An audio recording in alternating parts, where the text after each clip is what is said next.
Ahora, con el capítulo 22 de Lucas, comienza la última parte ya del Evangelio, en la que se nos va a hablar de la pasión, muerte, resurrección y ascensión de Jesús.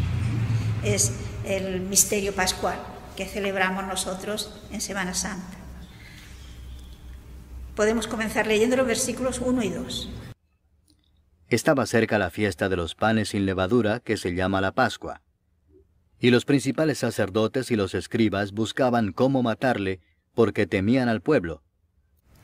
Si aquí nos encontramos en la actitud, se nos habla de dos grupos, si se han fijado: los príncipes de los sacerdotes y los escribas.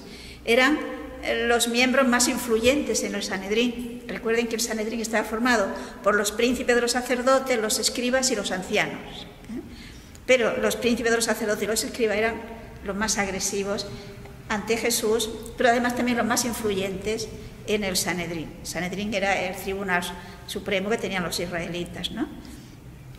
Y nos dice que ya estaba cerca la fiesta de los ácimos, traduce algunas Biblias. Muy bien ha explicado el comentario qué significa los ácimos. Era ese tiempo de Pascua en los que el judío tenía prohibido tener en casa pan con levadura. Debía tener en casa, solo podía haber panes ácimos, o sea, panes sin levadura. ¿Y esto por qué? Fijémonos que es todo un simbolismo. La levadura, digamos, de alguna manera corrompe la masa, ¿no? Entonces es símbolo de pecado, que corrompe. Luego, a Dios no se le podía ofrecer nada fermentado, tenía que ser ácimo. Y en esos días de Pascua, pues solamente podían comer panes sin levadura, que además recordaba lo que ocurrió cuando salieron de Egipto, porque la Pascua, recuerden, que era el recuerdo de la salida de Egipto a través de Moisés, cuando murieron los primogénitos de Egipto y ellos comieron el cordero. Pero aquel cordero, es decir, los panes que tenían preparados para comerlo, la masa no había dado tiempo a fermentar y por lo tanto lo tuvieron que cocer así como estaba, porque le dieron prisa ahora que se marcharan y lo comieron sin fermentar. Entonces tenía este doble significado, pero fíjense que San Pablo le da una interpretación a por qué significa aquello de que se ha de comer la Pascua con panes ácimos. Fijémonos en 1 Corintios, capítulo 5, versículos 7 y 8. Limpiaos pues de la vieja levadura, para que seáis nueva masa, sin levadura como sois, porque nuestra Pascua, que es Cristo, ya fue sacrificada por nosotros. Así que celebremos la fiesta, no con la vieja levadura, ni con la levadura de malicia y de maldad, sino con panes sin levadura, de sinceridad y de verdad. O sea, fijémonos cómo nos dice San Pablo, cómo tenemos que vivir nosotros, porque para nosotros Pascua es, de hecho, es toda nuestra vida. ¿Por qué? Porque nuestro Cordero Pascual, Cristo, ya ha sido inmolado. Luego, ¿nosotros qué tenemos que hacer? Sacar de nosotros, dice, alejad la vieja levadura. Tenemos que sacar la vieja levadura y ser conscientes de que hemos de ser panes ácimos, panes sin levadura, porque estamos celebrando la Pascua. Cada vez que participamos de la Eucaristía estamos celebrando la Pascua.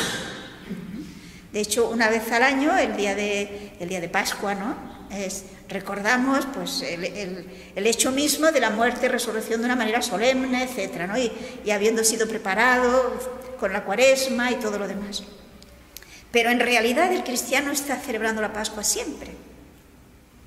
Por esto, ¿cómo tiene que ser? Dice, festejémosla no con la vieja levadura, no con la levadura de la malicia y de la maldad, sino con los ácimos de la pureza y de la verdad.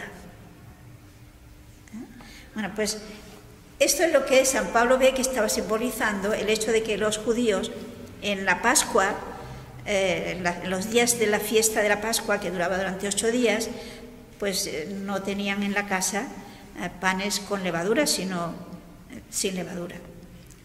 Y claro, recordemos que para la Pascua venían judíos de muchos sitios.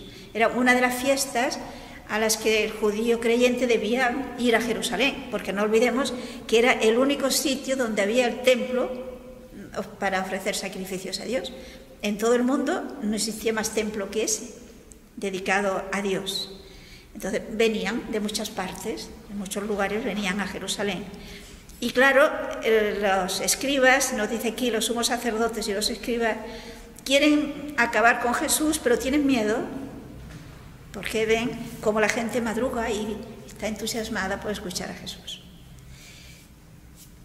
Pero fijémonos lo que el Señor permite, los versículos 3 al 6. Y entró Satanás en Judas, por sobrenombre Iscariote, el cual era uno del número de los 12. Y éste fue y habló con los principales sacerdotes y con los jefes de la guardia de cómo se lo entregaría. Ellos se alegraron y convinieron en darle dinero. Y él se comprometió y buscaba una oportunidad para entregárselo a espaldas del pueblo. Observemos el detalle que nos da aquí San Lucas, que también nos la dice San Juan. Y es la intervención del diablo en la pasión de Jesús. Se nos dice que entró Satanás en Judas Iscariote. De hecho, podríamos decir que solo la presencia del diablo explica tanto odio, tanta violencia, tanta maldad, tanta crueldad para con Jesucristo. Como digo, en el Evangelio de San Juan también se nos habla de esta intervención del diablo. Podemos ver capítulo 13, versículo 2 de San Juan. Y cuando cenaban, como el diablo ya había puesto en el corazón de Judas Iscariote, hijo de Simón, que le entregase, vemos, ya Satanás había inspirado a Judas que lo entregase. Y el versículo 27 del mismo capítulo. Y después del bocado, Satanás entró en él. Entonces Jesús le dijo, lo que vas a hacer, hazlo más pronto. Por lo tanto, fijaros como tanto Lucas como Juan nos habla de que hay una intervención especialmente del diablo en este hecho de la acción de Judas, pero también de los demás. De hecho, aquí se cumple lo que ya se nos había dicho Lucas, si se acuerdan, después de las tentaciones del desierto. Se dice que el diablo se apartó hasta otra ocasión. Ciertamente, esta es una de esas ocasiones, de una manera evidente, en las que el diablo interviene y hace que Judas pues decida ir a hacer negocio con Jesús. Nos podemos preguntar, ¿y cómo es que Judas hizo esto? ¿Cómo se le ocurrió a Judas hacer negocio? Porque viendo cómo pasará después, que cuando ve que la cosa va en serio y que realmente condenan a Jesús, se desespera y se quita la vida. Esto nos hace pensar que Judas, ingenuamente, puesto que Cristo lo había anunciado muchas veces, pensó que Jesús, pues como en tantas otras ocasiones que lo habían querido coger, se escaparía. Porque en realidad Jesús podría perfectamente, sin hacer ninguna cosa extraordinaria, es decir, sin hacer ningún milagro, podía perfectamente haberse escapado.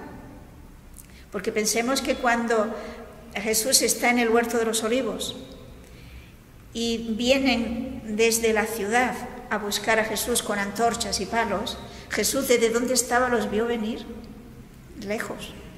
Porque pensemos, está en el Monte de los Olivos, ellos han tenido que bajar, el grupo que viene con Judas ha tenido que bajar al torrente de Cedrón y luego subir, luego los vio cuando empezaban a salir, él se podía haber ido hacia arriba y haberse ido.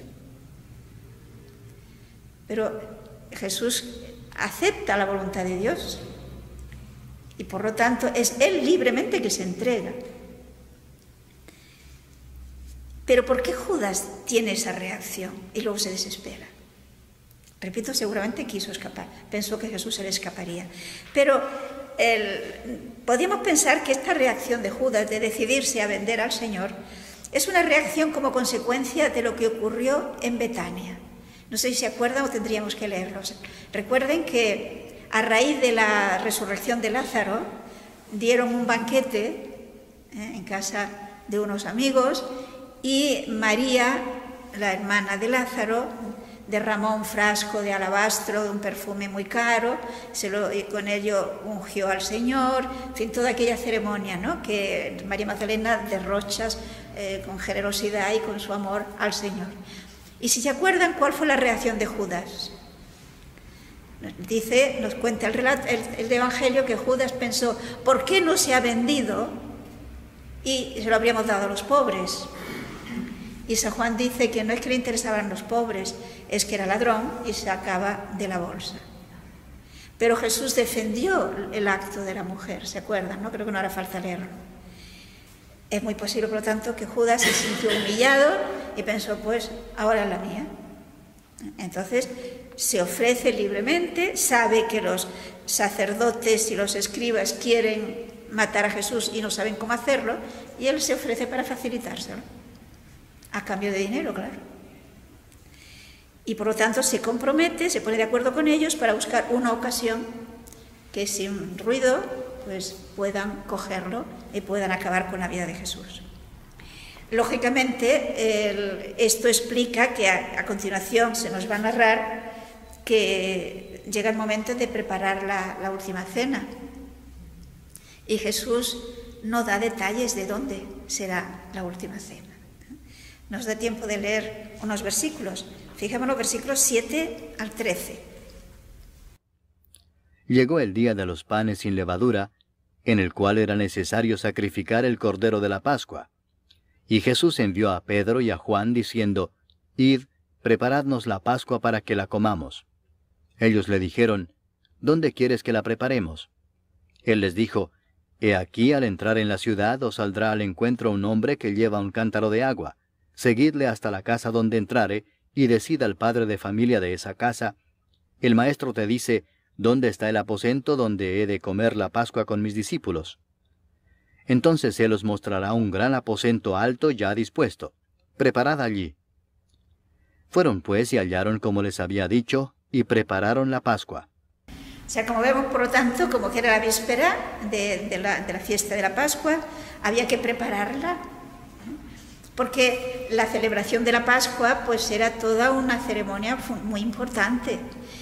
El detalle de todo, de la manera de cómo había que hacer la preparación, todos los judíos se la sabían, porque estaba prescrita en el libro de Moisés, en el Antiguo Testamento, de cómo había que inmolar el cordero, preparar las verduras amargas, etcétera, etcétera, ¿no?